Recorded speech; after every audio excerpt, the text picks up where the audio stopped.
Okay, there is another questions. 7 to the n to the power 7 has 15 factor. Find the possible factor of n by 7 to power 2. Okay. So first of all, you need to understand this question has a option that is which is not possible, or you can find the answer of this questions. ठीक है ना? तो अब हम लोग बताते हैं कि क्वेश्चन सही या गलत है. ठीक है ना? थोड़ा सा आपको सॉल्यूशन देते हैं, उसके बाद आपको खुद पता चल जाएगा कि क्वेश्चन सही या गलत है. ठीक है ना? ये फैक्टर है या नंबर है? ये है फैक्टर, और पावर में क्या होगा? 14 होगा, है ना? तो p का पावर यहां पर 14 है और यहां पर n का पावर 7 है. जब ये पावर जब इज इक्वल टू के उस साइड में जाएगा तो ये तो नेचुरली ये है वो डिवाइड करेगा p, और ये हो जाएगा 14 1/7 होगा. तो ये डिवाइड हो रहा है नहीं हो रहा है? यदि डिवाइड हो गया तो क्वेश्चन का आंसर आएगा, otherwise the answer of the question will be cannot be determined. Okay, तो n हो गया, p का पावर 2 हो गया.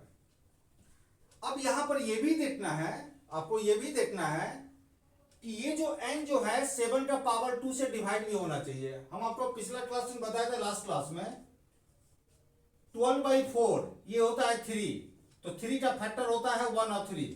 3 जो है या तो 1 से कटेगा या तो 3 से, लेकिन यदि 12/7 देंगे तो ये डिवाइड नहीं हो रहा है, ये फ्रैक्शन में आ जाएगा. इसका मतलब क्या हो गया कि n जो है n 7 का पावर 2 से डिवाइड होना चाहिए, और 7 का पावर 2 से वही नंबर डिवाइड होगा जिसमें n में 7 होना चाहिए. 7 कम से कम 2 बार होना चाहिए. तो ये हो गया n, ये हो गया. p के स्थान पर हमको कौन सा प्राइम नंबर देंगे? p के स्थान पर कोई भी देंगे या 7 देंगे, क्योंकि हमको 7 से डिवाइड भी होना है. तो p के स्थान पर हम 7 का पावर 2 दिए. ठीक है, इसको किससे डिवाइड करना है? 7 का पावर 2 से डिवाइड करना है. तो यहां भी हो गया 7 का पावर 2 हो गया, तो ये कट गया 1. इसका मतलब n का कितना फैक्टर होगा? सिर्फ एक ही नंबर से कटेगा, वो नंबर सिर्फ एक ही नंबर से कटेगा. ठीक है ना? तो ये हो गया आपका 1 हो गया, एक आंसर हो गया. ठीक है ना? अब हम लोग क्या बताते हैं आपको? यदि 15 यदि कितने पार्ट में ब्रेक हो सकता है? 3 into 5. तो प्राइम नंबर तो 2 पार्ट लेंगे, लेकिन ये भी ध्यान देना है कि 7 जब उधर जाएगा तो 7 जब इक्वल टू के उस साइड में जाएगा तो कटना चाहिए. ठीक है ना? तभी आंसर आएगा.